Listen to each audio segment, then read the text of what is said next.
आज दस्तक में बात प्रधानमंत्री नरेंद्र मोदी के इजरायल दौरे की। 2 दिवसीय दौरा पूरा करके प्रधानमंत्री नरेंद्र मोदी वापस लौटने के लिए निकल चुके हैं। पीएम मोदी को विदा करने के लिए नेतन्याहू और उनकी पत्नी एयरपोर्ट आए थे। दोनों नेताओं के बीच गजब की पर्सनल केमिस्ट्री दिखी। कार के अंदर नेतन्याहू और प्रधानमंत्री नरेंद्र मोदी की तस्वीर की चर्चा इस समय पूरी दुनिया में हो रही है। तो आज हम आपको बताएंगे कैसे 27 घंटों के अंदर प्रधानमंत्री नरेंद्र मोदी ने इजराइल के साथ 27 बड़े समझौते किए। इजराइल के साथ हुए समझौतों से भारत को क्या मिला, आइए आपको हमारी इस डिटेल्ड रिपोर्ट में हम दिखाते हैं।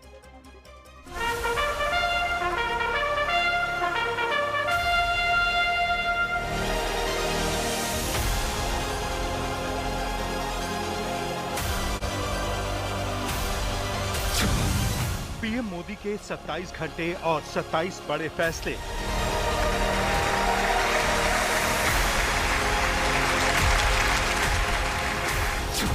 क्या है मोदी और नेतन्याहू का स्पेशल 27?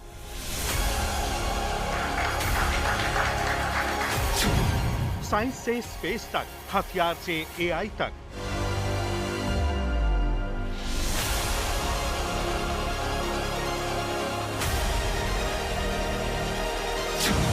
इजराइल से ऐतिहासिक डील की पूरी डिटेल और इजराइल के लोगों से जो प्यार मिला है, जो स्नेह मिला है, जो सम्मान मिला है, इसके लिए हृदय से बहुत बहुत आभार व्यक्त करता हूं।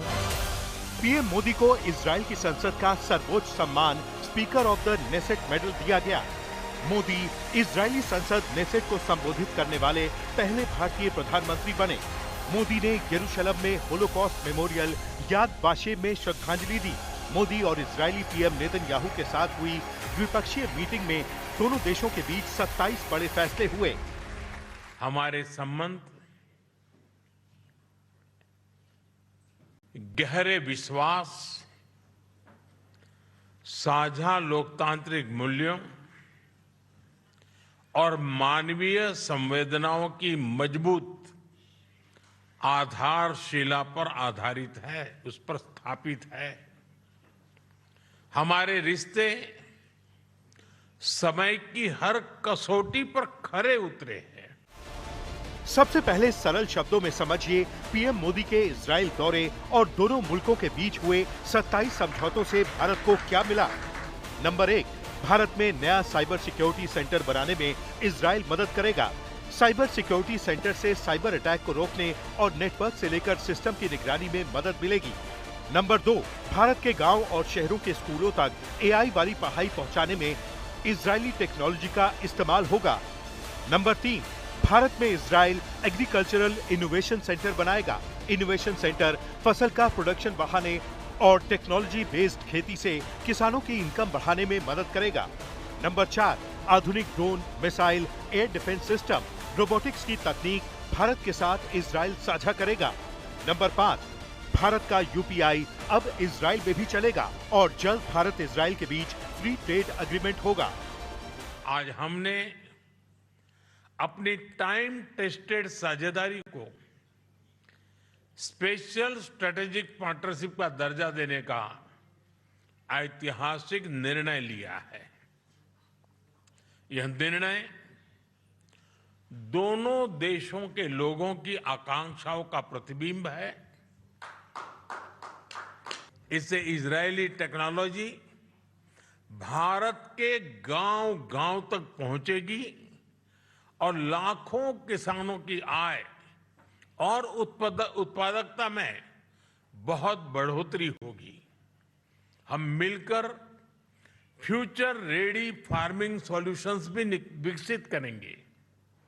भारत में India Israel innovation centre for agriculture की स्थापना इस सहयोग के लिए मजबूत आधार प्रदान करेगी। एग्रीकल्चर से लेकर एआई तक, जवान से लेकर किसान तक, हथियार से लेकर टेक्नोलॉजी शेयरिंग तक भारत और इजराइल के बीच 27 महत्वपूर्ण समझौते हुए।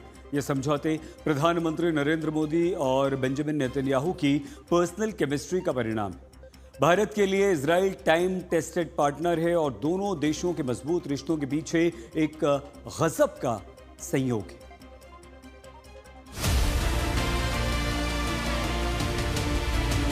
ये गर्मजोशी, ये दोस्ती, ये स्वागत, ये सम्मान मोदी और नेतन्याहू के बीच पर्सनल केमिस्ट्री को दर्शाता है।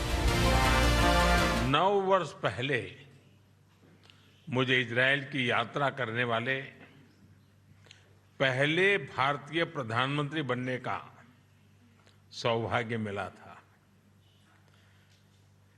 एक बार फिर इजरायल की ऐतिहासिक भूमि पर कदम रखना मेरे लिए गर्व और भावुकता का क्षण है। बीते दिन इजरायली संसद को संबोधित करते वक्त पीएम मोदी ने अतीत के पन्नों को पलटा और अपने जन्मदिन की तारीख याद दिलाते हुए इजराइल भारत के रिश्तों की नींव से जुड़ा एक किस्सा सुनाया। I was born on the same day that India formally recognized Israel, September 17, 1950.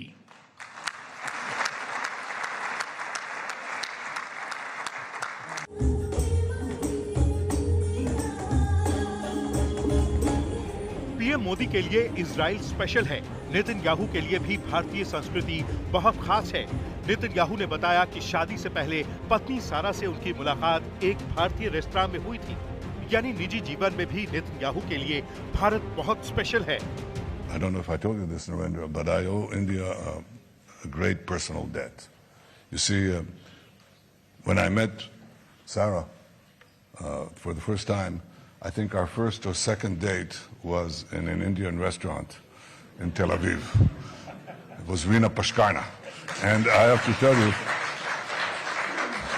there is no question. First of all, the food was unbelievable. And Sarah was introduced to it for the first time, so it was a great first date, not only with the food, the date was excellent too. Israel के लिए भारत बहुत special है, तभी तो मोदी और Netanyahu की मित्रता दोनों मुल्कों के मजबूत रिश्तों का पुल बन चुकी है। आज इजराइल और भारत एक रणनीतिक साझेदार बनकर एक पेज पर खड़े हैं। रक्षा के क्षेत्र में हमारा दशकों पुराना विश्वसनीय सहयोग रहा है। पिछले वर्ष हुए एमओयू से इसमें नए आयाम जुड़ेंगे। हम मिलकर जॉइंट डेवलपमेंट, जॉइंट प्रोडक्शन और ट्रांसफर ऑफ टेक्नोलॉजी की दिशा में आगे बढ़ेंगे। साथ ही हम सिविल न्यूक्लियर एनर्जी और स्पेस जैसे क्षेत्रों में भी सहयोग आगे बढ़ाएंगे। मोदी दोस्ती भी निभाते हैं और दोस्त को सही नसीहत भी देते हैं। तभी तो इजराइल की धरती पर नेतन्याहू के ठीक बगल में खड़े होकर पीएम मोदी ने कहा कि इंसानियत को टकराव का बंधक किसी कीमत पर नहीं बनाया जा सकता है। मोदी का संदेश फिलिस्तीन इजराइल के बीच शांति से समाधान निकालने का है। पश्चिम एशिया में शांति और स्थिरता से भारत के सीधे सुरक्षा हित जुड़े हैं। इसलिए हमने शुरुआत से ही संवाद और शांतिपूर्ण समाधान का समर्थन किया है। यही ग्लोबल साउथ और पूरी मानवता की पुकार है। भारत की सोच स्पष्ट है।